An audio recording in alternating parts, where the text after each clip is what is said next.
सभी लोगों ने सुना होगा कि रूट कैनाल प्रोसीजर किया जाता है जब भी किसी को दांत में दर्द होता है, इन्फेक्शन हो जाता है या नीचे में एब्सेस हो जाता है, पस हो जाता है, तो उस केस में हम रूट कैनाल ट्रीटमेंट करते हैं दांत को बचाने के लिए। अगर एक दांत है तो एक दांत में, अगर एक से ज़्यादा दांत में है तो 2 से 3 दांत में कभी कभी करने की ज़रूरत पड़ती है, तो हम रूट कैनाल प्रोसीजर करते हैं अगर दांत को बचाना है। तो आज की वीडियो में हम देखते हैं कि बेसिकली रूट कैनाल प्रोसीजर में क्या किया जाता है और हम इसे कैसे करते हैं। अगर मेरा वीडियो आपको अच्छा लगता है तो please subscribe to my channel, share, like and press bell icon for further information. और मेरे जो वीडियोस हैं अपने फैमिली फ्रेंड्स में भी शेयर करिए, उन्हें भी दांत को बचाने के एडवाइस करिए।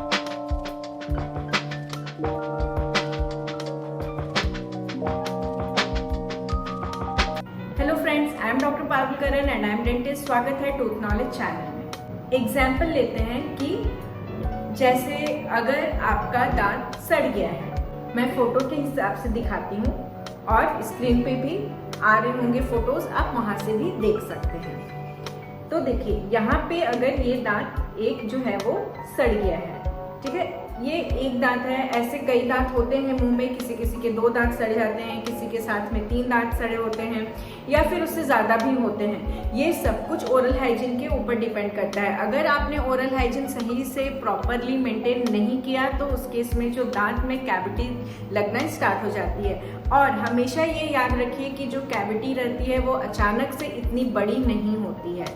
हमेशा जो कैविटी होती है वो स्टार्ट छोटी से ही होती है, चाहे वो सरसों का दाना होता है या फिर उससे भी छोटा।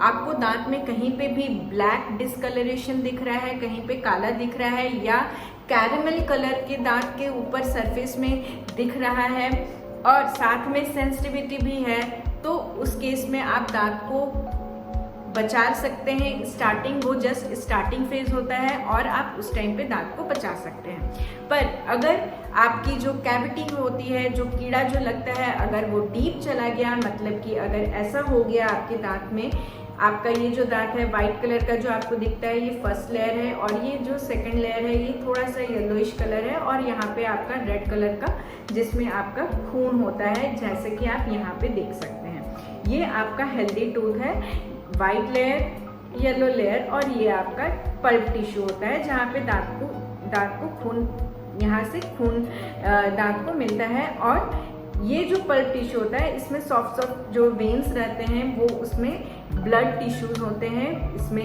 ये इससे दांतों को, जो दांत रहता है इससे वाइटल रहता है, मतलब कि दांत में सेंसिटिविटी होगी।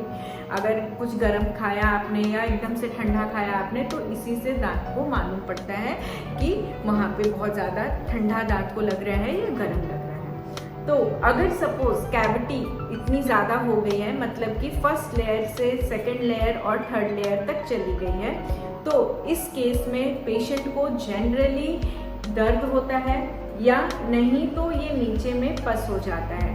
और अगर इस केस में हमने सिर्फ और सिर्फ नॉर्मल फिलिंग कर दिया, मतलब कि यहाँ पे जो ऊपर वाला भाग है उसमें हम सीमेंट डाल देते हैं और इसको फिल कर देते हैं, तो नीचे का जो पस है वो वैसा का वैसे ही रह जाएगा और ये बढ़ने का भी चांसेस रहता है और कभी कभी सूजन भी आ जाता है पेशेंट को।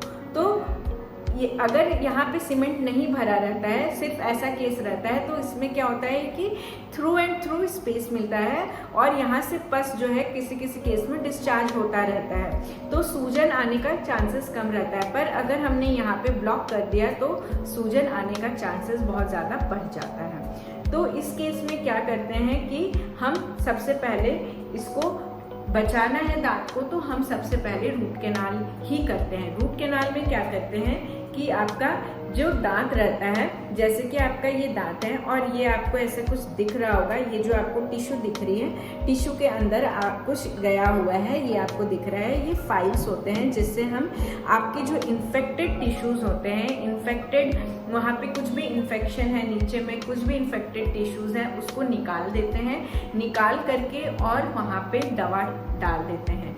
दवा डाल करके और छोड़ देते हैं वहाँ पे कि दवा जो है वो अपना काम करेगा और साथ में हम कुछ ओरल मेडिसिन भी प्रिस्क्राइब करते हैं। किसी किसी केस में हम ट्रिपल एंटीबायोटिक्स भी वहाँ पे डाल देते हैं, जैसे कि ये जो दांत होती है वहीं पे हम ट्रिपल एंटीबायोटिक डाल करके छोड़ देते हैं। उस केस में हम पेशेंट को ओरल मेडिसिन नहीं देते हैं, बट जहाँ पे हम नहीं डालते हैं वहाँ पे हमें ओरल मेडिसिन की ज़रूरत पड़ती है। हम ओरल मेडिसिन भी देते हैं पेशेंट को।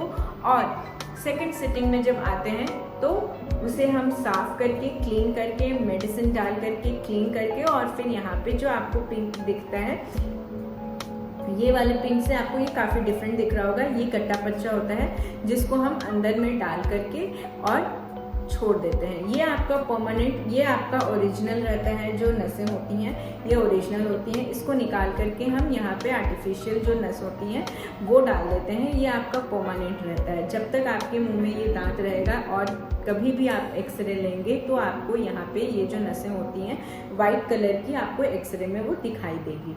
तो ये आपका रूट कैनाल का प्रोसीजर होता है। और जिस केस में ये जो एब्सेस रहता है, ये आपका जो पस रहता है बहुत ज़्यादा रहता है, तो उस केस में हम मेडिसिन डाल करके कम से कम 15 दिन, 10 से 15 दिन हम छोड़ देते हैं, ताकि जो मेडिसिन है वो ये पस को सुखा दे। उसके बाद हम बाकी के ये जो प्रोसीजर्स होते हैं, ये वाले स्पेशली प्रोसीजर्स जो होते हैं, वो बाकी के 10 से 15 दिन के बाद करते हैं। और उसके बाद हम यहाँ पे कैप दे देते हैं, डेंटल क्राउन दे देते हैं, ताकि क्योंकि हमें यहाँ तक काम करना रहता है, तो इतना जो टिश्यू रहता है, जो स्ट्रक्चर रहता है दांत का, हार्ड टिश्यू होता है, वो लॉस हो जाता है। और साथ में ऊपर जो कैविटी रहती है वो भी दांत को कमज़ोर कर देती है। और जब हम रूट कैनाल करते हैं तो जो दांत रहता है वो इसमें आपका दांत वाइटल रहता है, पर जब हम ये निकाल देते हैं तो ये जो पोर्शन रहता है वो ड्राई हो जाता है, तो दांत ब्रिटल होने का चांसेस बहुत हो जाता है। मतलब कि अगर आपने कैप नहीं लगवाया तो दांत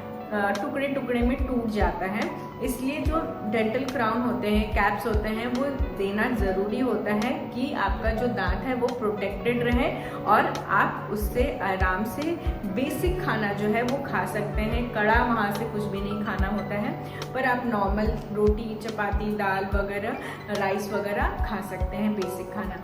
इससे क्या होगा कि आपका जो दांत है वो बच जाएगा। साथ में अगर आपका दांत है तो ये जो हड्डियाँ होती हैं वो भी आपकी इंटैक्ट रहेगी, क्योंकि अगर आप दांत को निकलवा देते हैं तो यहाँ पे जो हड्डी है फिर वो धीरे धीरे पतली होगी। और अगर आप उसमें आर्टिफिशियल दांत लगवाते हैं तो इसके जो एक्सपेंसेस हैं नॉर्मल रूट कैनाल और दांत बचाने से ज़्यादा हो जाते हैं। इसलिए ट्राई करिए हमेशा दांत को बचाने के लिए रूट कैनाल करवा करके आप दांत को बचा सकते हैं। बताइए कि मेरा वीडियो आपको कैसा लगा। अगर मेरा वीडियो अच्छा लगता है तो अपने फैमिली फ्रेंड्स में भी शेयर करिए। Thank you for listening. Have a good day. Take care and bye bye.